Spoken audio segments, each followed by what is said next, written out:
Hello, everybody, and welcome to another album review / reaction on my channel. I am so excited because today is the day that the brand new Evanescence album, A Bitter Truth, has come out. If you've never heard or seen any of my videos before on my channel like this, know that what I'm going to basically be doing is hitting play on the album and listening to it all the way through from front to back, and then just sort of give my commentary over it as it's playing. I need to mention, though, that I will not be having the actual audio from the album playing in this video. So if you'd like to listen along with me, I will include a link in the description so you can listen along to the album on Spotify. If you've heard the album before and you would like to hear my thoughts, feel free to watch the video as is without anything playing. And if you'd like to skip to your favorite track, or if you would like to hear my overall thoughts after I'm done with the album, you'll notice that I have timestamps spread out throughout the whole timeline on this video so that you can go to track by track, or as I said, go to the end where I'm going to give my overall thoughts. Before we get into it, though, I just want to say that I'm a big fan of Evanescence. I have loved them basically since day one, actually since before day one, back when you could only listen to them on the Daredevil soundtrack before they released their first album, Fallen. I've always enjoyed their music and the combination of sort of the heavy sort of, at the time, I guess, new metal sort of heavy aspect of the band with Amy Lee's beautiful singing vocals over the top of them. And I feel like nowadays that's sort of like a more common thing, but back when I was in high school and this band was coming out and Evanescence was first starting to get big, like it was pretty radically different from a lot of things that were happening on the radio at the time. And the fact that they did get as popular as they did, I think is a credit to how great the music was and the influence that they have had, I'm sure, over the last however many years, 20 years, I guess, around 20 years at this point. When did Fallen come out? Fallen came out 2003, yeah. So it's been, what, 18 years since their first album was released. But the impact that they've had across the whole music industry, I'm sure you could be heard. But I also would like to say that I'm a huge fan of symphonic metal, and I love bands like Nightwish and Epica and Within Temptation.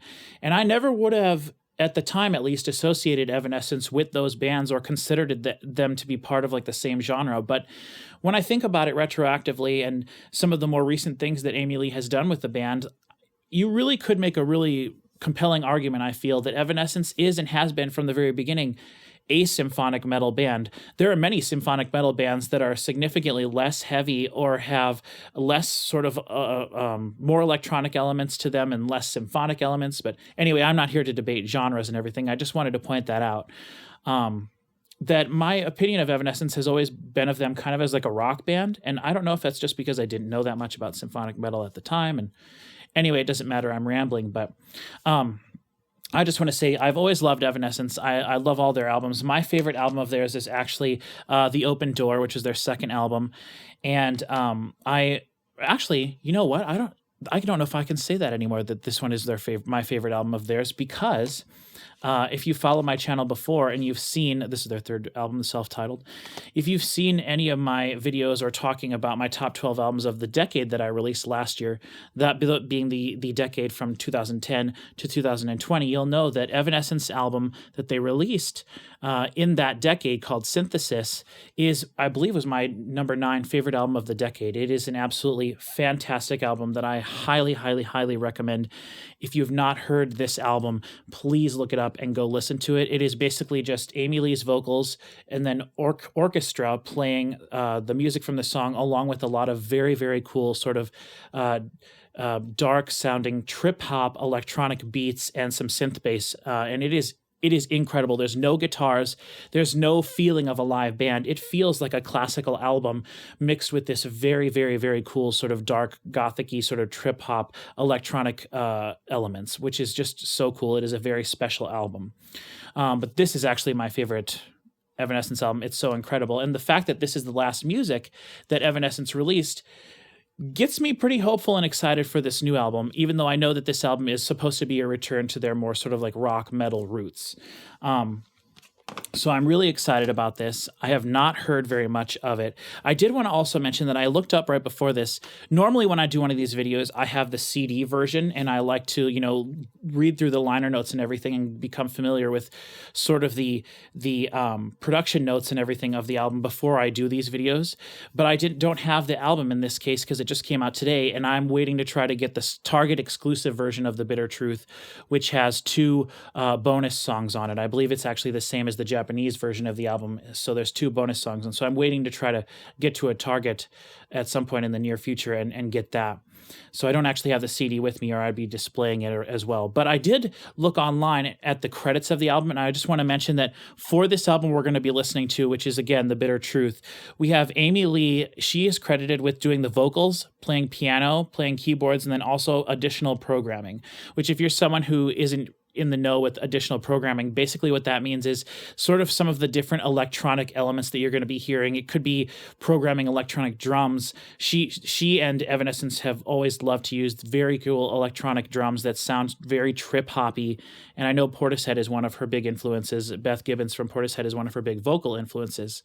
So I know Amy Lee loved Evanescence when she was younger, and you can definitely hear the Portishead and sort of trip-hop influence in their music. And so I'm really hoping we still get a lot of distorted drums, like almost hip-hop or rap beats and stuff in the background, but distorted and kind of manipulated and messed with.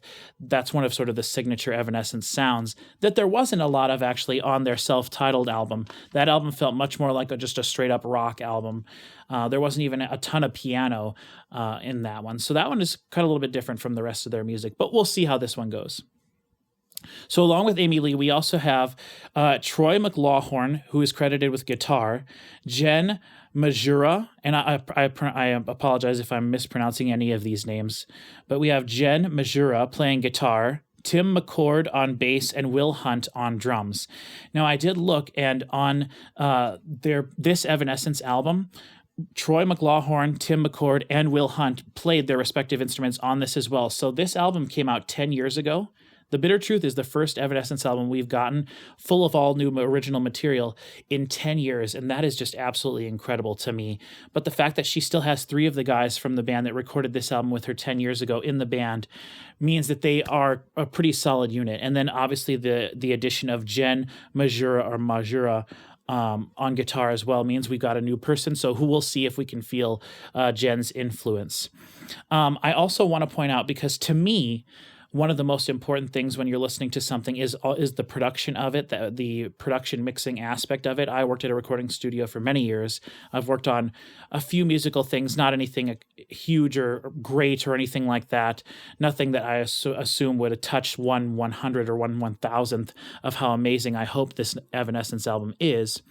But I like to look at the production, how things were recorded, how things were made, and the overall sound of how something is going to was put together, I guess. So if you're here to get like lyrical breakdowns and get into sort of the meta sort of aspect of all this stuff, I'm not going to be going over that. For the most part, I like to talk about and focus, at least the first time I listen to something, on the production side of things.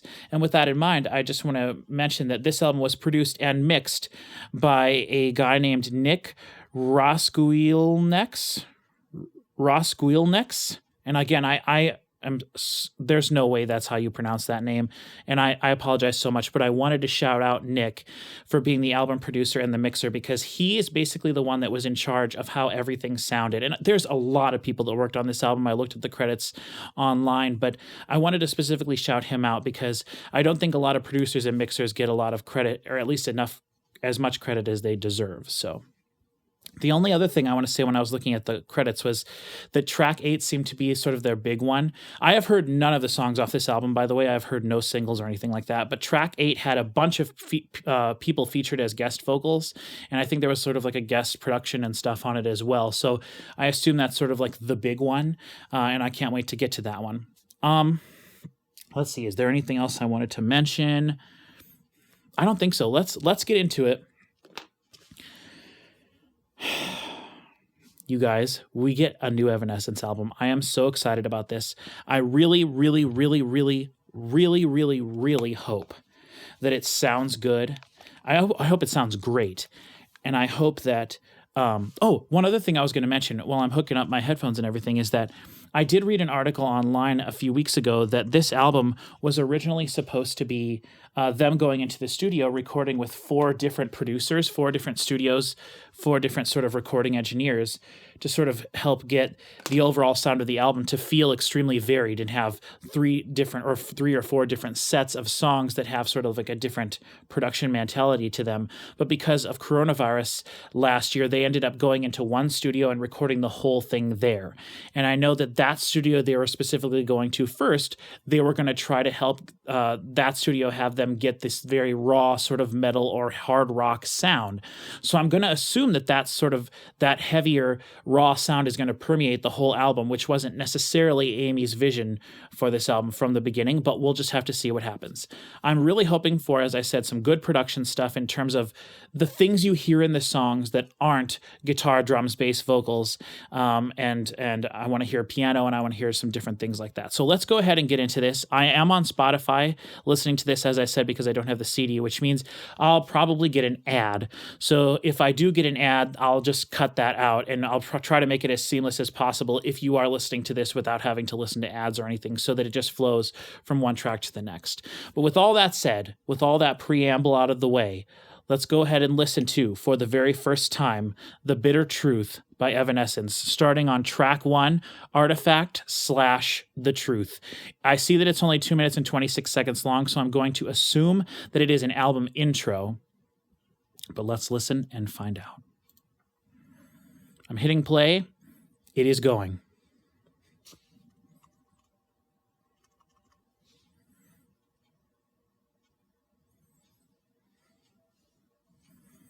Very quiet, very simple, minimalistic so far. Ooh. I don't know how much I should turn it up if it's going to explode. This is almost lullaby-ish, sort of like a sinister lullaby.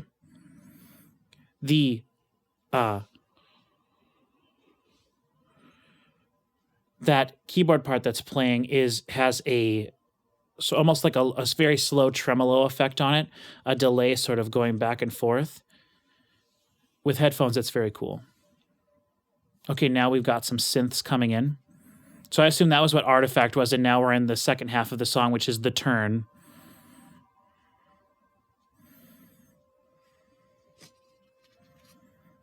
I'm so excited, you guys. I'm so excited.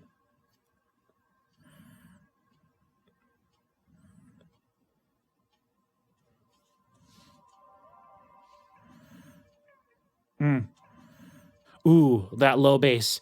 Now I'm listening on Spotify, which isn't necessarily the highest quality. And as I mentioned, I might hear an ad, which means I just have the free version of Spotify, which is even lower than if you do pay for the Spotify subscription. Some more Amy. I love that synth line in there. It's very electronic feeling. It doesn't feel like a real anything based in sort of acoustic space at all. And man, that low frequency now, just that encompassing low.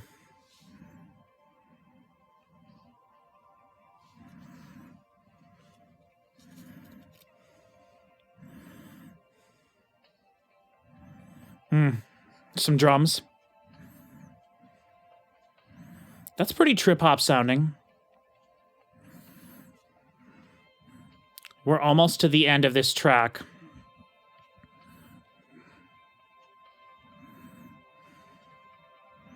Soaring Amy vocals. All right, track 2. Ooh, I love that snare. It's not really a snare, more of like a synth. Ooh, and there's the metal. Great sounding tom drums. Sort of very, not necessarily chaotic, but very intense and attacky. And then Amy came in very slow over the top of everything. Love the production of what I'm hearing. The drums are very loud.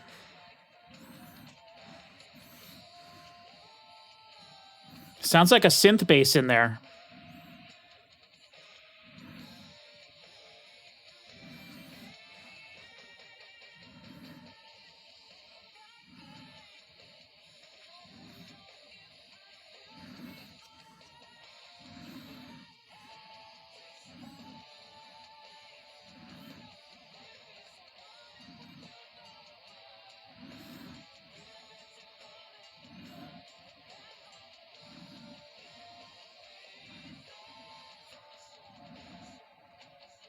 Interesting. The song has a very plodding feel to it.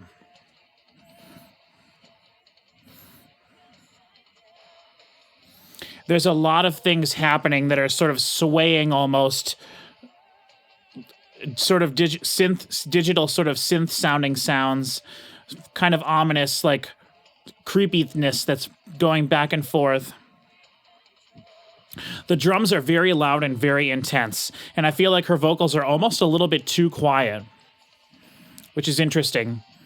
Obviously, Amy is the head of Evanescence and the one that everyone thinks of, so... And with some of their other material, it has been mixed more poppy, meaning that the drums and the vocals are pushed much hotter than the rest of the elements of the music. But in regards to this, I feel like her vocals are sitting back. I do not necessarily think that they're too quiet, but I'm a little bit surprised by how quiet they are compared to everything else.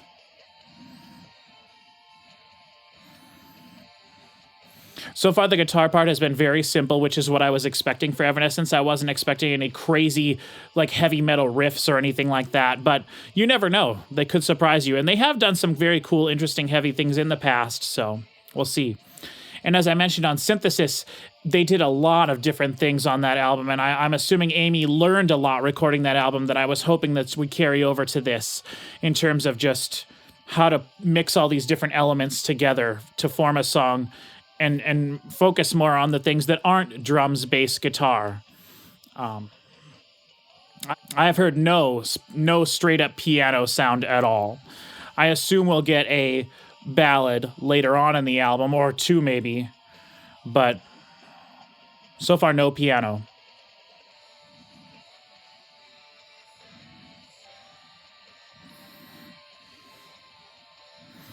Amy has a very distinct way of doing her overdub vocals, where she has her lead vocal, and then she does, I don't necessarily want to say unconventional things, but she does a lot of like lower octave vocals. She does a lot of lower harmonies, and not necessarily the harmonies that you would think that a lead singer would do. So it's always a fun game to kind of listen to focus on the background vocals that she herself is doing. All right, so that's track 2. Now we're going to be moving into track 3 right now. Again, starting with the drums, but we have a cool church bell off to the side. That's very cool. Give me some Undertaker vibes a little bit.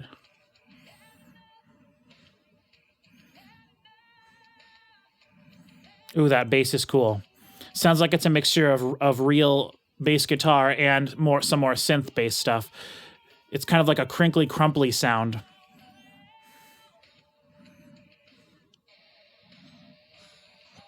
Yeah.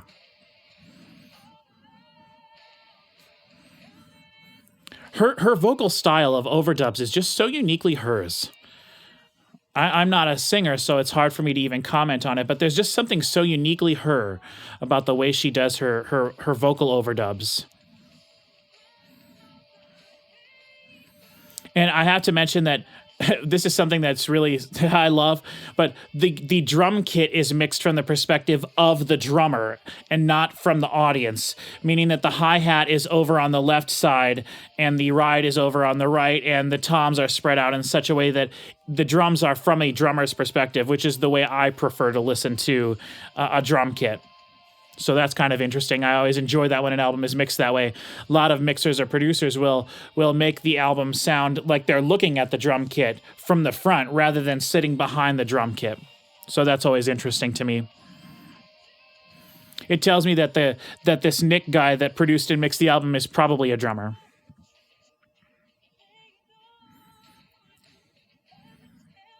Again, there's more sort of like synth pads and some ominous sort of sounds in the back happening, sort of dissonant tones happening. There's always some really cool elements to the sort of trip-hop elements to Evanescence's music that I've mentioned earlier, always sort of reminiscent to Silent Hill to me, and just other sort of trip-hop things like that from the early to mid-90s, and I'm glad that not all of those elements have been lost with them making a rock album, which is definitely what this feels like overall.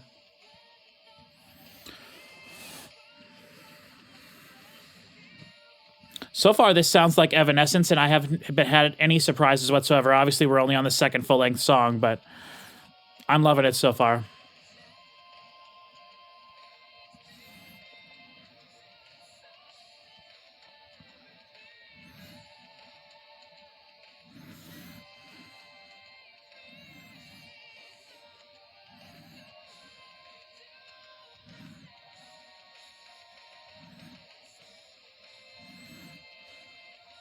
Man, the drums just sound so good. I know I need to probably get over the drums, but man, the drums sound fantastic.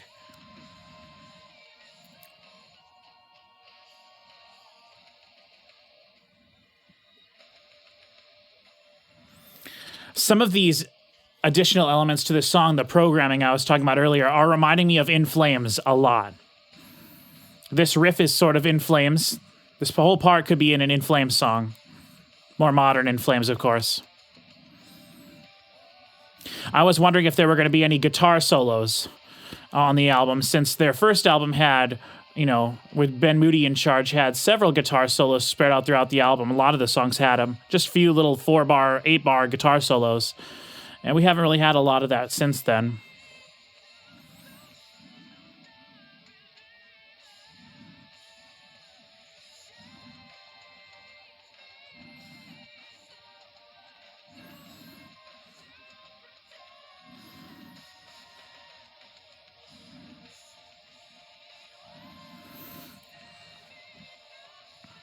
Amy is singing very intensely, which is good. It's hard sometimes. I mentioned earlier, I was talking about symphonic metal in general. It's hard when you have a genre like that where you have intense music and then vocals that are not necessarily super intense. All right, that was track 3. Now we're on track 4. Yeah, right. There we go. Now we got like a bit of faster tempo. Almost a little Depeche Mode in here. Or Goldfat.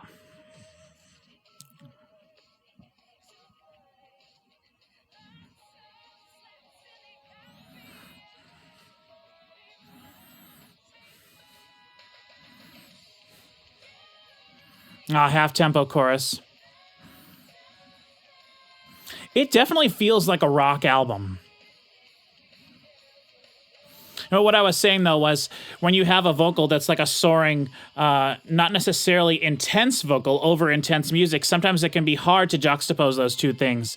But Amy is singing intensely over the choruses almost the entire time. But this one, she's got some vocals that are a little bit more laid back. And sometimes that can feel a little jarring. But nothing that's really bothered me. This song definitely feels a bit more upbeat, but then in the chorus, they go to that half-tempo time.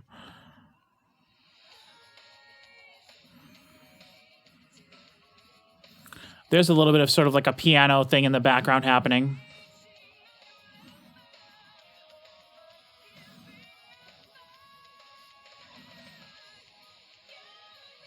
There's the halftime.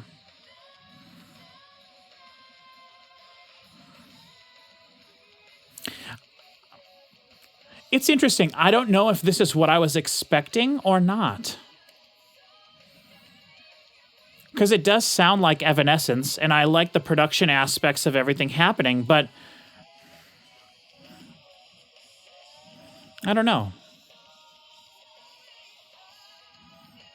Ooh, love that synth part. Some sort of like a bell or almost like an xylophone sounding patch or something like that. Guitar solo? Heck yeah.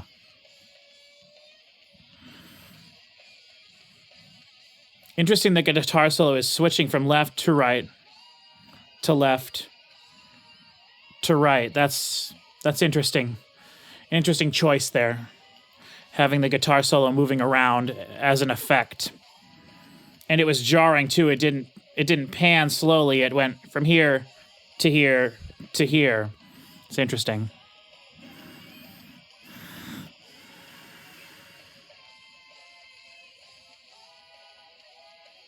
This song sounds a lot more chaotic. By the way, the last chorus here has not been halftime, but the same tempo as the rest of the song. So double time, not double time necessarily, but.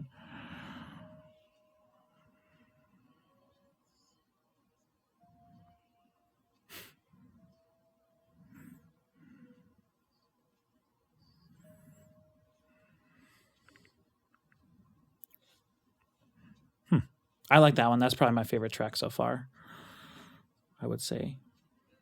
Okay, ad is over, and now we've got track 5, Feeding the Dark.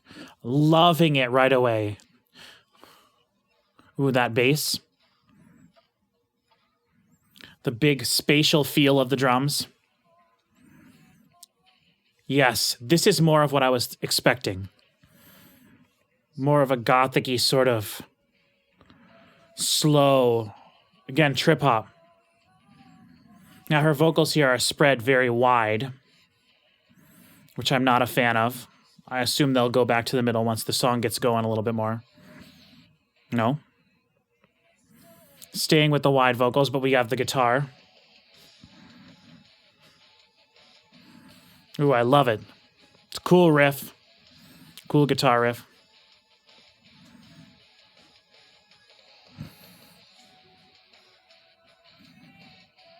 Wide vocals still.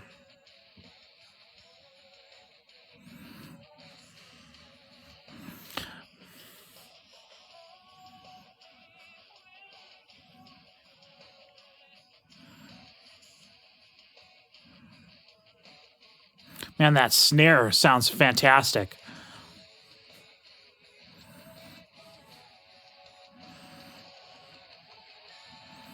And now Amy's vocals are in the middle.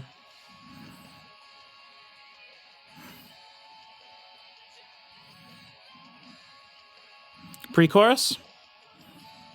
Or is this the actual chorus?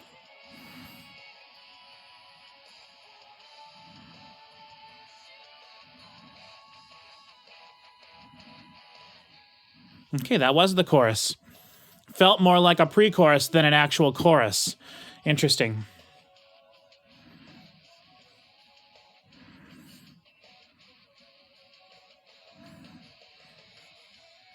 Song's got an interesting groove.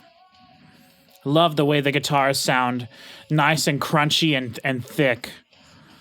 Bass sounds great too, and again, the drums sound fantastic. So everybody did a good job. But Will Hunt, your drums, great. Sounds fantastic.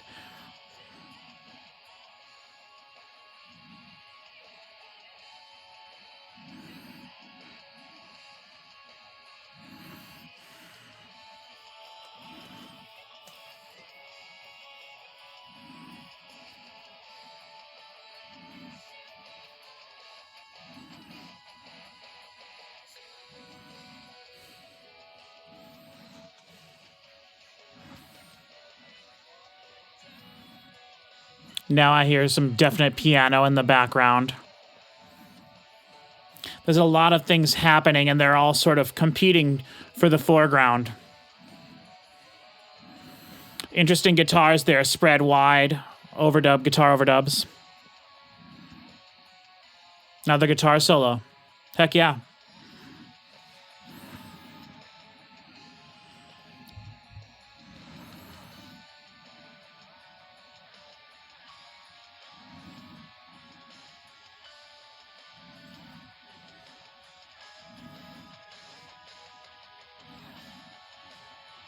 So hard when you have little very short, plunky piano notes to try to emphasize that, which is normally such a very quiet sound, over such a huge bombastic section there.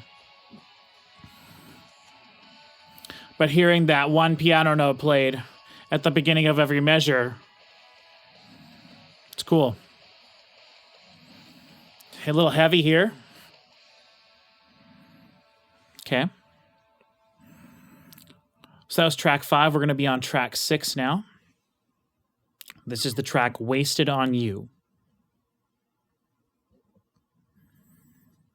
Right now. Okay, starts with Amy's vocals.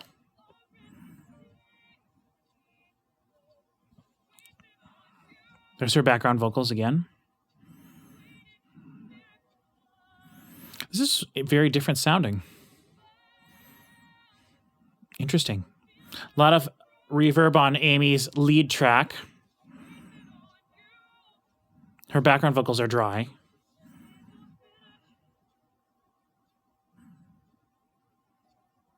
Oh. Yes, yes, this is great.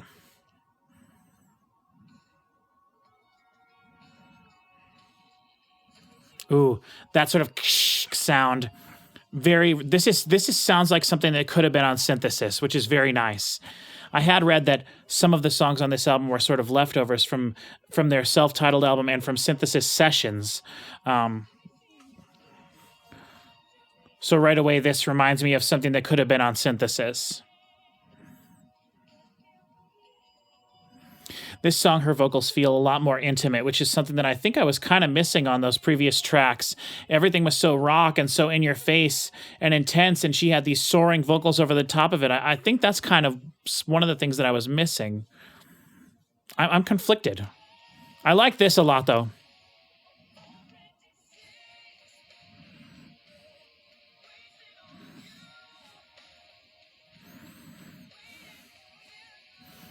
It's interesting because the rock part of this feels almost a little throwback like to the early 2000s, late 90s. Almost like there's a bit of like sort of grungy influence on this, which is very interesting. And the fact that the drums sound like drums is really great. And then we have this stuff, which I love all the production stuff, the produced things, the programmed elements.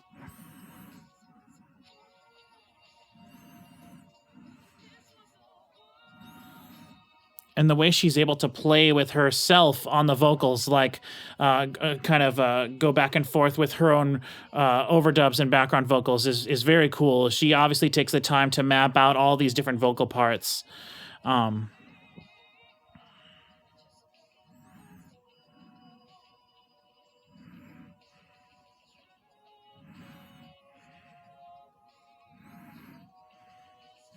A lot of things, again, kind of having the stereo spectrum being things going back and forth.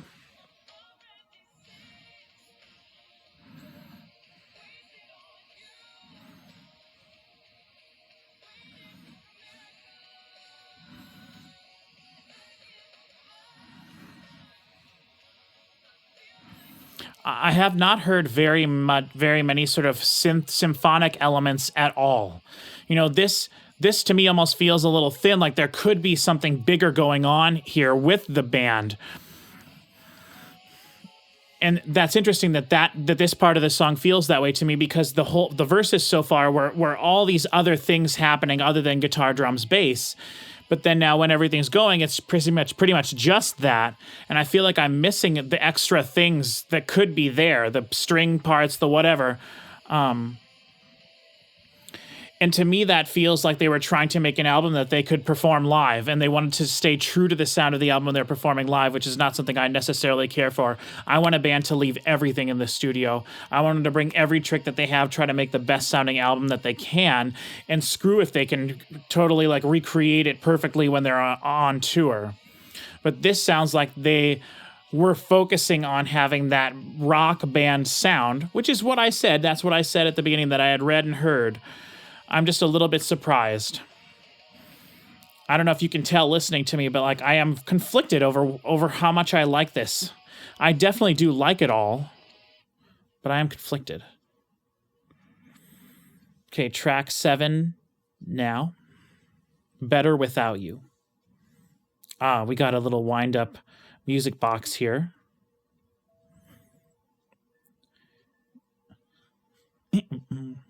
Oh, that did not expect that turn.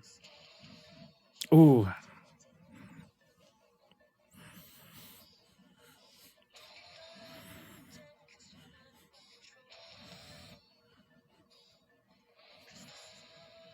Ooh. Oh, this...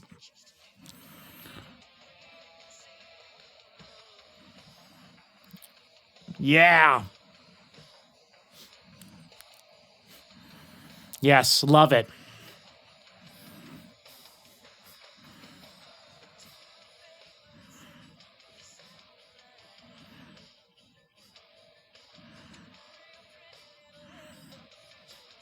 The song sounds like it could have been in like a lower key, lower register.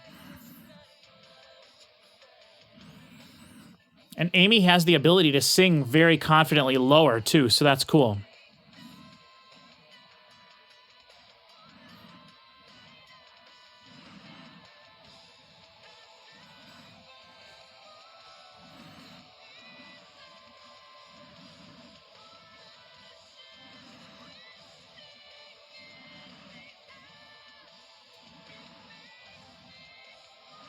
I can hear almost like a choir in the background there. That's very cool.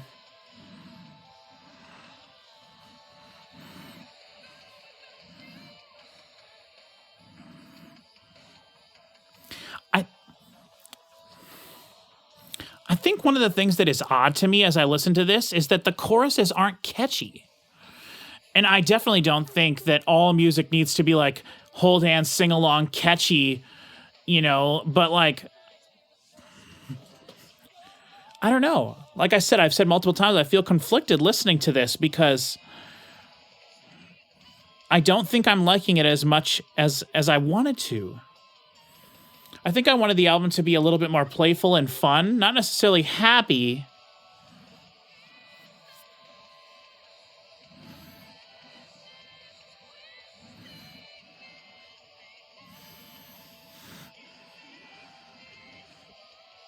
I guess it does remind me of their self-titled album, which it did take me a little bit longer to get into. The Open Door was an album that I loved immediately the moment I heard it, and I do think that album is a very special album. But their self-titled one took me a while to get while longer to get into, so maybe that's what'll be the case with this album. But the production is interesting. Her vocals have an interesting mix of being affected, but also very raw and dry, which is good. I guess that adds to that intensity, like I was saying earlier, that you need to have these soaring female vocals singing over such intense music.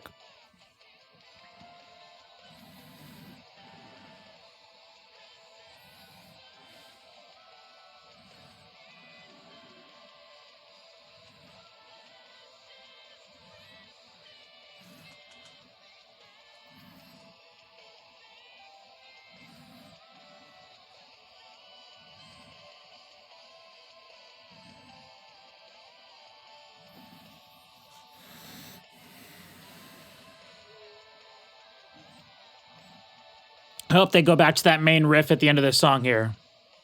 Yeah.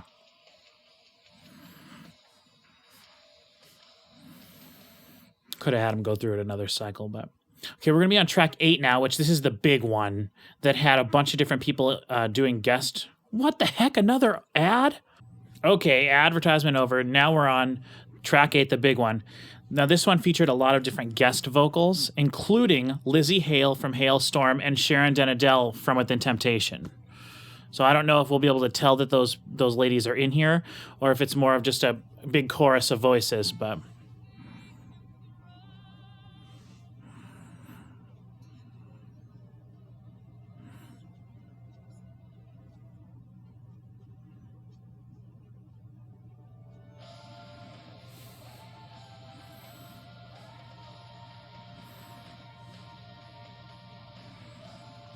Now, the beginning of this song really felt Evanescence to me. It was haunting. There was a haunting aspect to what was happening there that I don't know if we've heard that yet on the album.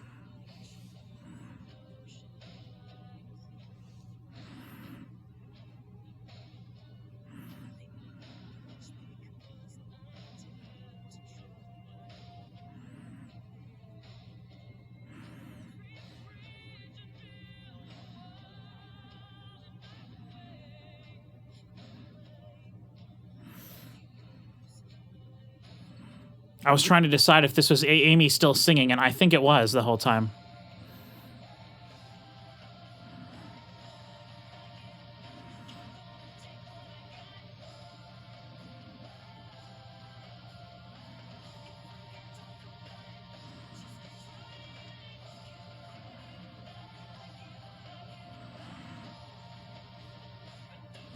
The drums sound very different on this song. Not bad. Not bad, mind you, but different. Less high fidelity for sure, I would say. But I think that they're emphasizing the voice a little bit more in this one.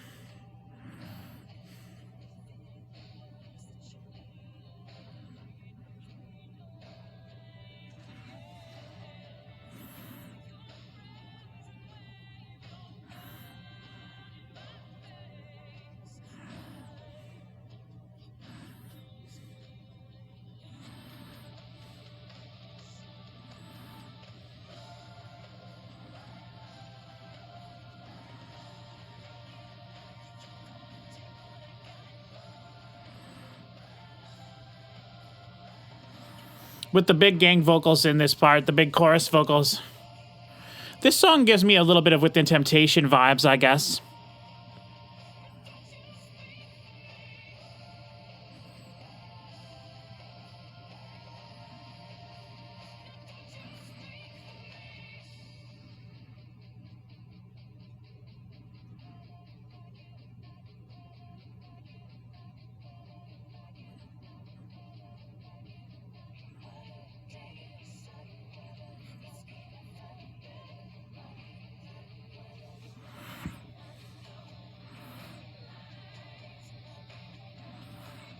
I'm sorry, I'm not saying very much. I'm just listening. It's interesting. It's cool here. The riff is the same as the vocal melody here a second ago. Very cool.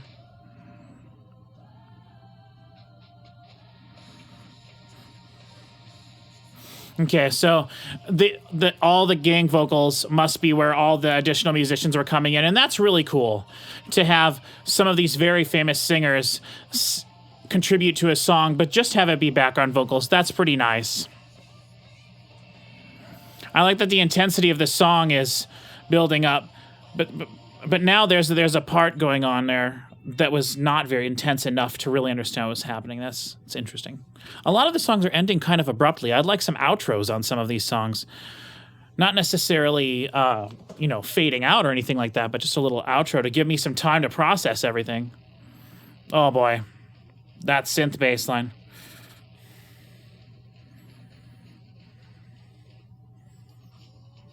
Oh. Oh, that was cool. Oh, I love that. That's great. Oh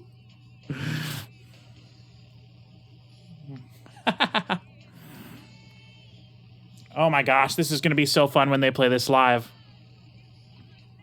A lot of rhythm stuff going on here.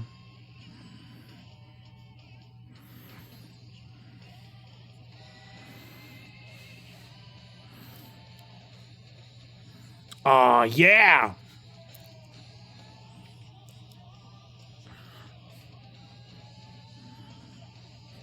Oh.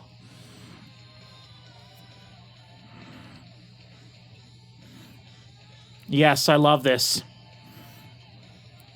I love the abrupt stops, the rhythm.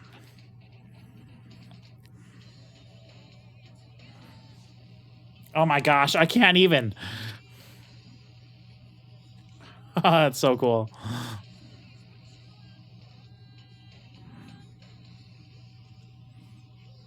Huh.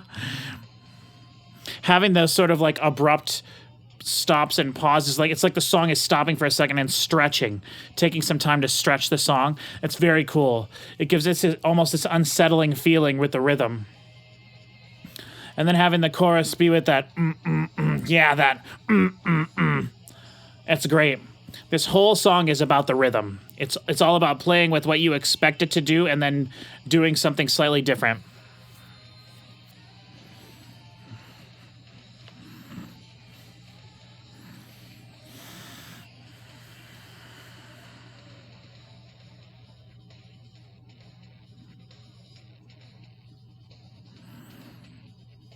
There's some scratching in there, which is great. I love that. The last video I did on my channel was of the new Rob Zombie album, the Lunar Injection Kool-Aid Conspiracy or something like that. There was some cool scratching on there too. Bring back the scratching. Again, that goes back to the trip-hop influences. Oh, that was weird. I wonder if she actually did that with her voice or if they manipulated her voice to go, ah, ah, ah. if she just sang a straight note and then they manipulated it, or if she actually did the ah. Very cool regardless.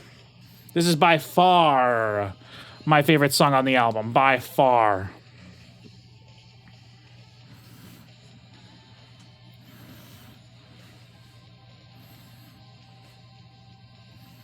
Love it. Love the heaviness of this one. Oh, that's cool. That big synth bass sound that was happening was really contributing to the overall hugeness of the song. All right, we might have a potential ballad here.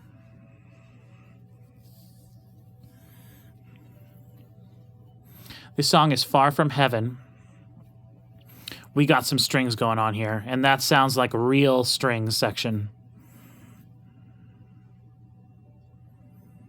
Piano.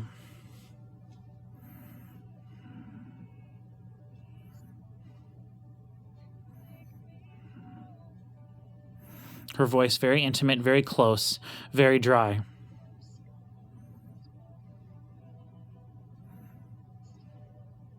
Very close. Her mouth is very close to the microphone when she was singing, because you can hear all of her sounds. But that's nice. That adds to the intimacy of what she's singing. Huge bass there.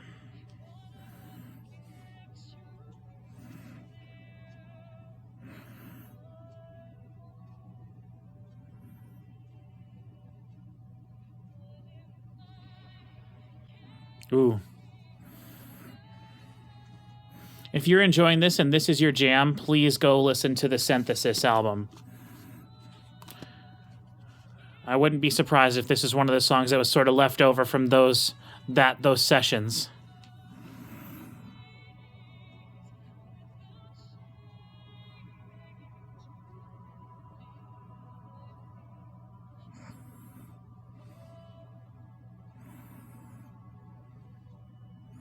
This song, 4 minutes and 57 seconds long. So is it the longest song on the album? Yes, by quite a bit. By 30 seconds for sure. I like it when bands take their time. They're not afraid to have bunch of 5-minute songs that build. And then, like I said, if some of these songs had an outro like I kind of wanted, where they'd play around a little bit more on the outro, a lot of the songs would be closer to 5 minutes long. But this one, it seems like they're allowed to take their time with this one. They allowed themselves to take their time. Interesting that this is the big ballad of the album, and it's on track 10. We'll see if track 11 and track 12. A lot of bands like to end an album with a ballad, and I believe that is something Evanescence has done in the past. I wonder also if the guitars will come in here in this song at some point. Big build here.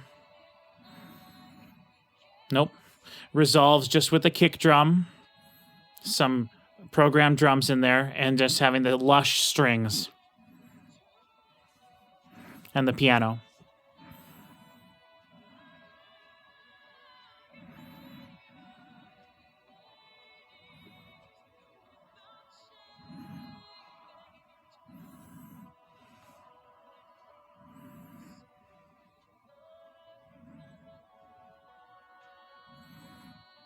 Going into the bridge. What are we going to get for the bridge? Ooh, hopeful. All of a sudden it shifted into a different... I don't know if it was a key shift or just shifting up. But we started to feel hopeful all of a sudden. Much more movement from the strings. They're still lush, but there's also a part moving. And we get more overdubs from her vocals. Ooh. Okay, the snare drum.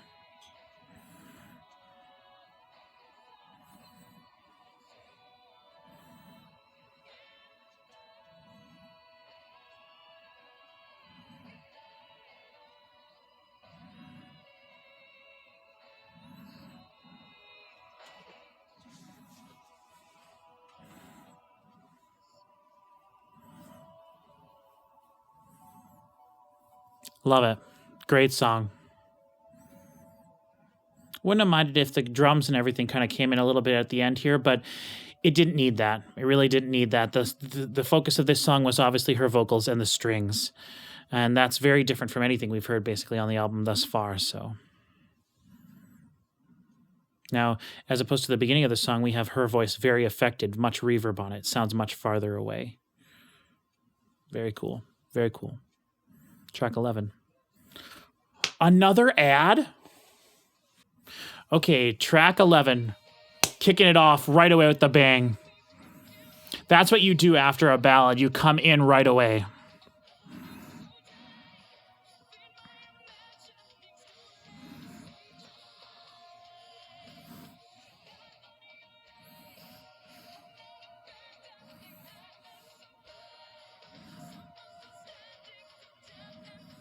See, now in the background we have these, it's almost like, I think it's some vocals in the background, acting like some sort of a synth pad. Ominous. Build, build, build.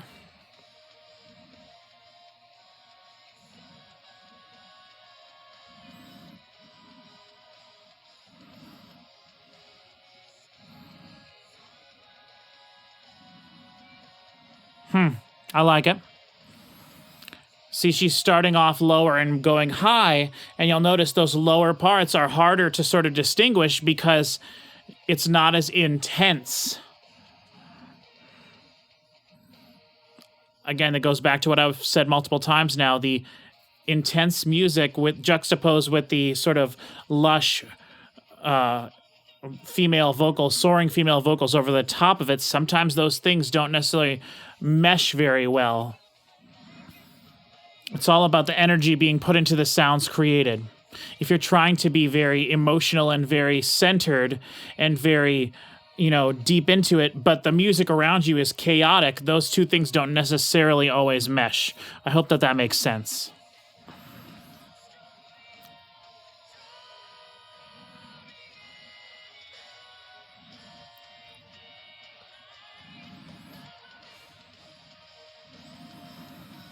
See, I think I hear some strings and stuff in the background of this one, and that's kind of what I was talking about earlier. Like, I felt like something was missing, like it was just guitar, drums, bass, vocals, and I wanted those extra things thrown in there, and I believe I hear more layers on this song, especially during the chorus, more layers.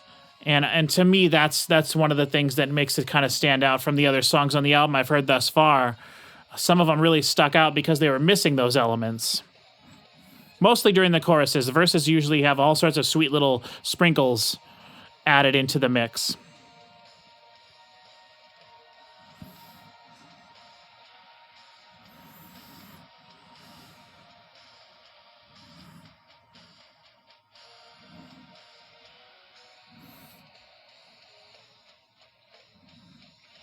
Ooh, very cool retardando there.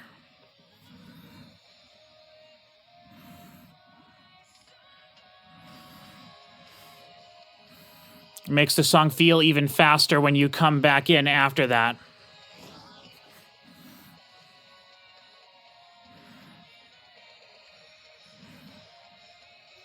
Half tempo.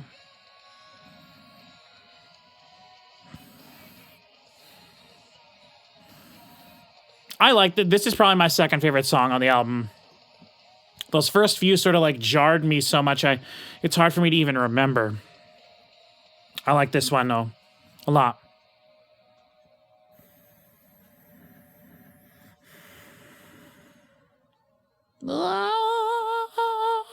More like tremolo effect and stuff on the vocals there. Pretty cool. This is what I like. I like this type of thing. I like the playing around with the sound. Yeah, I don't know. It's very hard for me to explain. I feel so conflicted about this whole album. Okay, we're on to the last track now, track 12. We better not get an ad now, no. Track 12, last track, Blind Belief. Here we go. Conceivably the last new Evanescence song we'll be getting for a while. Who knows? Okay, so we have some almost background noise. Makes it feel like a room or something. And then we have the very intimate piano. There's some things kind of building on the side. Okay, it all went away. Oh, yeah. Very great. Amazing song intro.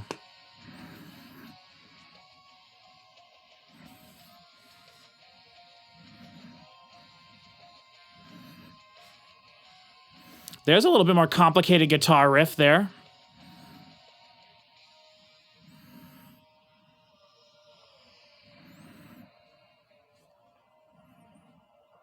Yes. Those type of drums, the sort of background, the wishy-washiness, the trip-hopness of it, this is what I wanted. And we've had a few moments like this on the album.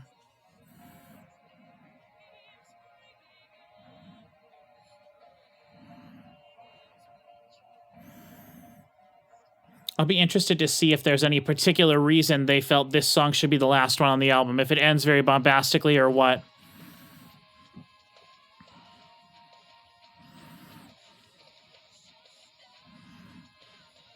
It's a cool guitar riff.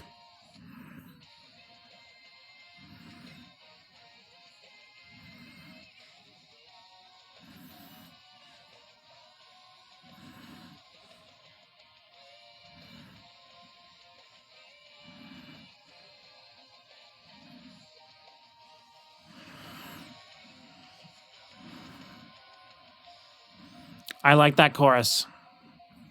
That might be one of my favorite choruses of the album for sure.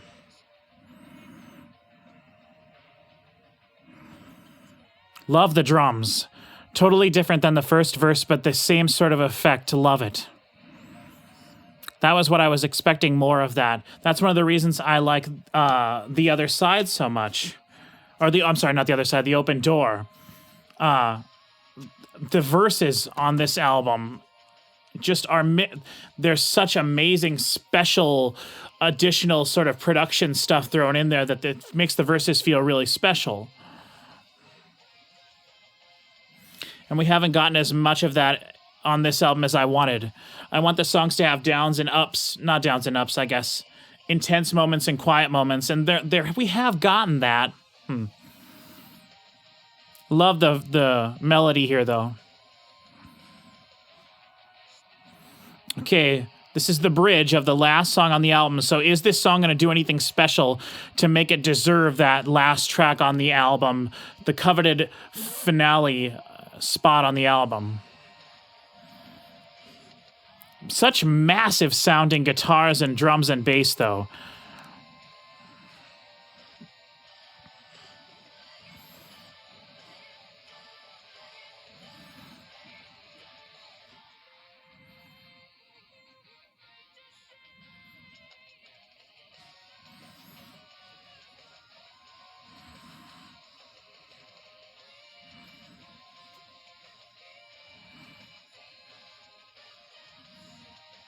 Ooh, I love it. Maybe it's that this song is ending on a bit more of a positive note. Or that's how it feels to me. Oh, we're almost done. Jeez. Wow, that's it.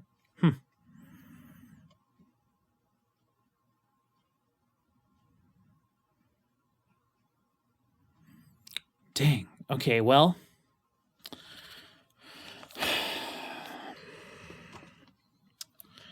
I am so conflicted. My goodness, whoops. I am just so conflicted, and I know I said that multiple times throughout the video, but did I like it? Yes. Did I love it? Not on my first listen. No, I wouldn't say so. Did I like it better? Okay. I'll save that, comparing it to its other albums first. So overall thoughts here. Production-wise, the album sounded fantastic. I do wonder about the quality of her vocals, though. I feel like the band, the guitars, bass, drums, were recorded so well. It just sounds massive and heavy. You know, there were almost no guitar parts that weren't just chuggy riffs. Like, I don't remember hearing any guitar parts that were non-distorted. There was no acoustic guitar on the album that I could hear at all. So that in that regard, I guess the guitars are just purely there to be heavy, chunky, big. And that's okay. You don't necessarily need all those other things. And going on their previous albums, they don't have a lot of that. Their first album has some cool acoustic guitar parts mixed in there. But they didn't really use very much acoustic guitar at all on The Open Door or their self-titled. So that part, the heaviness of everything, that sounded fantastic. I don't know if you could get it to sound any better than that. The kick and the snare, and specifically the cymbals, which I know at that point that's most of the drum kit, but like the cymbals were very open and present, but not shrill or too in your face. And then the guitars were just huge and enormous, and the bass as well. I think a lot of the bass probably had sort of like synth bass and stuff overdubbed with it to sort of make everything feel thicker and more wide, like a lot of contemporary music is. Then we have the rest of the album, I guess, is the stuff that kind of disappointed me. I think her vocals, like I kind of was mentioning while I was listening there, that I think that I wanted it to be a little bit more fun. And when I say fun, I don't necessarily mean like happy fun, but like if I think back on it, like are there I don't know if there was a single song on the album that like I would ever get the chorus like stuck in my head and sing along with it, you know? And I mean, gosh, I don't want to make it sound like I just want stupid pop music to sing along with, because so much of the music that I do love and adore is something that I could never sing along with. And it's just too complex for me to even comprehend at all. But in this regard, I just feel like I was looking for a few moments throughout the album that was more like, oh yeah, here we go. Let's sing along. Let's anticipate this part of the song coming up. And I don't really think we got that very much. Maybe one or two of the songs.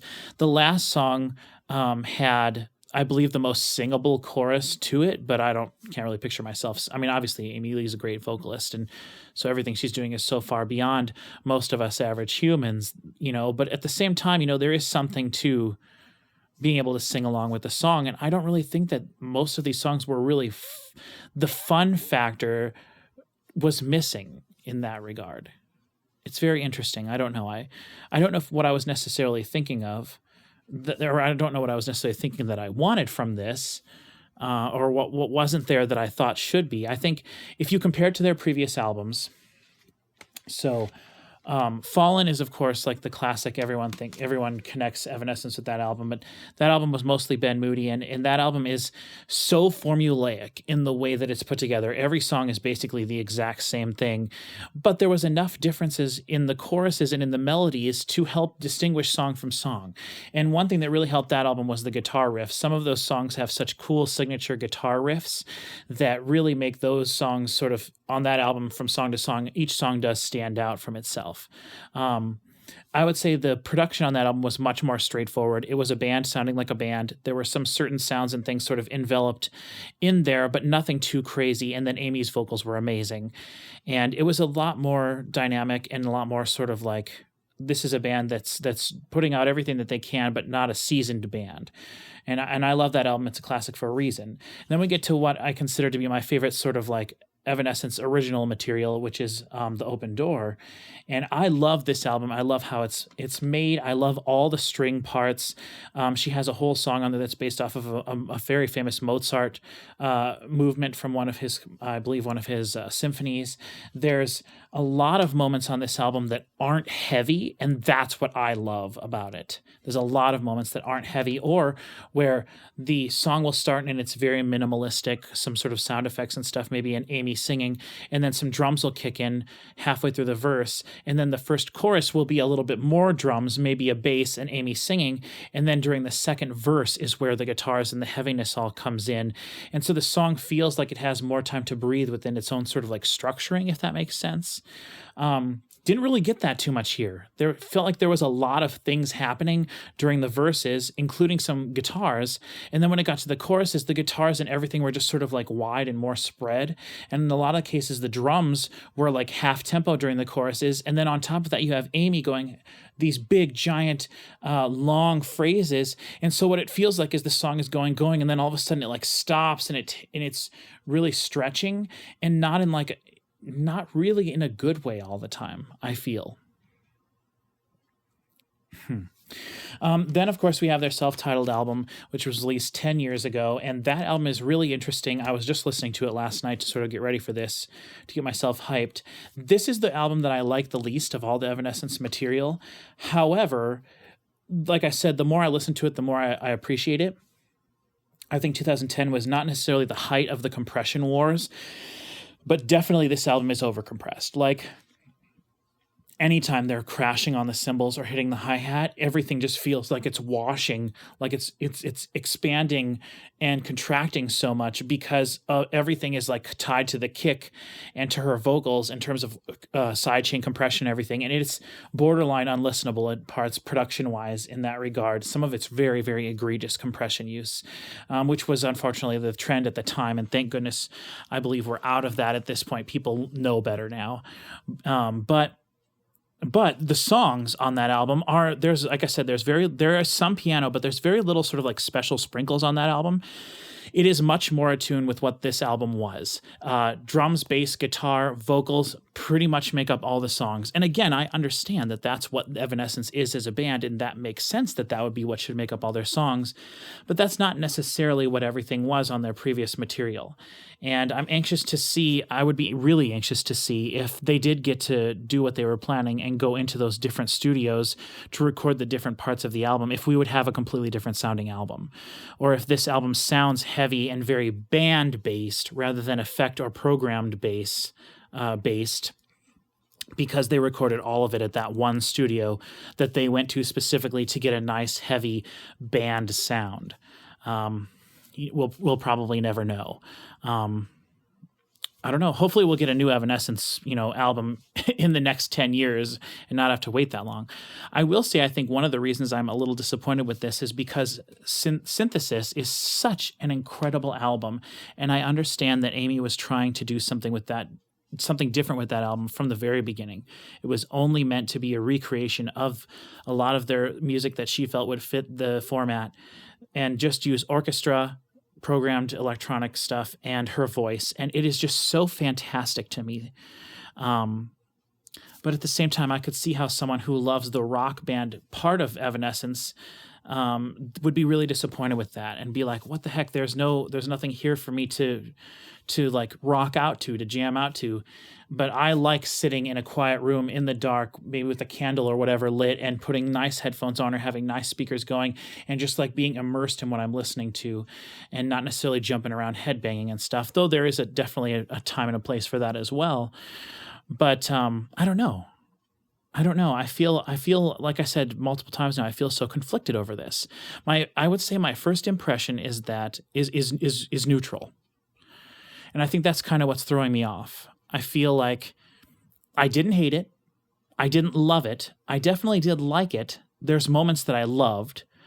I think in terms of the rock band production, as I said, it sounds so fantastically good that like I just can't deny that. Like the rock band aspect of this, the drums, guitar, bass sounded so fantastic. If all rock bands sounded like this with this type of production, with the fantastic sounding drums, the big, thick, meaty guitars, the bass that's just like huge and ever present, and the cymbals specifically are something that really stood out to me as being something that was done just to absolute perfection. I love that. And I'm listening on headphones through the free version of Spotify, which is I had 3 ad breaks in there, which is ridiculous. But I'm listening on Spotify, and it's probably, I think, 192 kilobit per second MP3s, and that is not high quality at all to me, and I could definitely hear the lowness of the quality, so I cannot wait till I get the CD eventually. But man, okay, so let me see here. I definitely don't like it as much as Synthesis. I do like it more than their self-titled album.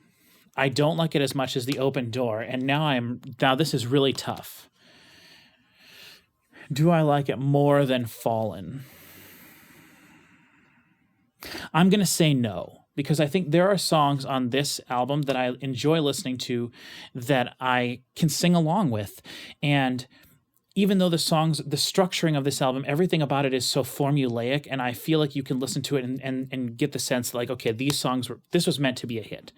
This album that I just listened to, that's not the feeling that I got. I didn't get the sense while I was listening to it that like, this is the hit, this is the hit, this is the hit, this is meant to be on the radio.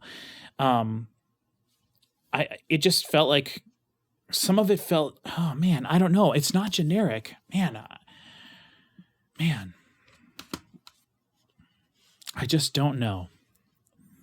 Overall, I liked it. I do think it positive is my overall feeling here.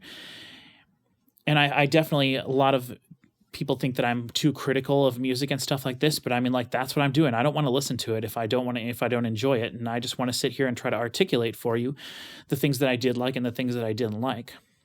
I think her vocals throughout the album sounded a little bit interesting. Like, I'm almost wondering if those were recorded at a different studio, maybe on her own, and then sent somewhere. And I don't necessarily think that she did a bad job, but I think that her vocals are such an integral part to Evanescence and the overall sound that I wish that there would have been a little bit more time put into making them sound as fantastic as they could have sounded, as basically the way they sounded on Synthesis, which just sounded nice and clean and crisp with a wide frequency range. There wasn't a lot of low frequencies in her voice at all.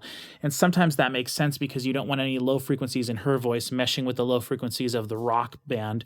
But at the same time, there were moments where I felt like her voice was a little bit thin. So I think when you're listening to Evanescence, as great as all of it is, Amy's kind of the presence that you're there to enjoy the most. And her vocals, I feel, were a little bit lackluster on the album in terms of production and everything. Basically, she sang fantastic the whole time, and she was singing very hard and complicated things like she does. And I think she definitely doesn't get enough credit as a vocalist as she should. With her classical background and everything, and just being amazing. But at the end of the day, like I said, unless I was in like some sort of musical theater and I was like crazy, amazing singer that loved to hold out all these long phrases, I don't know if I would really enjoy singing along with any of the songs on this album. So it's interesting. I love the heavy bits. I didn't like the quiet parts as much as I like on their previous material. And as you can tell from listening to this, I guess probably by this point, I definitely enjoy the quieter moments of Evanescence more. I think the big ballad at the end was great. I love the strings and I love how it all built. But I wish that there would have been a little bit more at the end, which it's funny talking about the ballad and stuff. Of course, My Immortal is the huge big ballad off this album. I, to this day, do not own a version of that song that has all the guitars and drums that come in, because I bought this album when it first came out. I've never bought it since, and the original album version of My Immortal only had piano and her vocals and some strings and stuff, some strings that were programmed and played on keyboard. So yeah, sorry. No, I'm just getting nostalgic now thinking about the old stuff. And I'm not usually a very nostalgic person when it comes to music, but well, I guess I'm going to end the video here and please let me know in the comments if you love this or if you hated it. I'm sure everyone loved it, and it definitely deserves to be loved, but I'm just so conflicted over this. I don't really know what else to say. Let me know in the comments what you think. I am an extremely small channel that basically only gets a couple of like 20 to 30 views per video. So if you do leave a comment, I will see it, and I will probably respond if it's something that, deserves a response. So yeah, I'm just going to let it go from here and just, go listen to more music. Go listen to this album if you haven't heard it and you were just listening along with me or just listening to me talk about it. Please go listen to it. Go listen to Synthesis. Buy their live DVD, live Blu-ray. It's fantastic. And see you guys next time. Thank you very much. Another ad?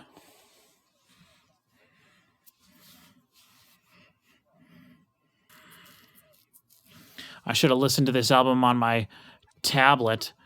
I can listen to it and watch one 30-second ad and then have 30 minutes of uninterrupted music. But on my laptop here, my gosh. Come on, Spotify, it's too much. Oh, good, a Menards ad.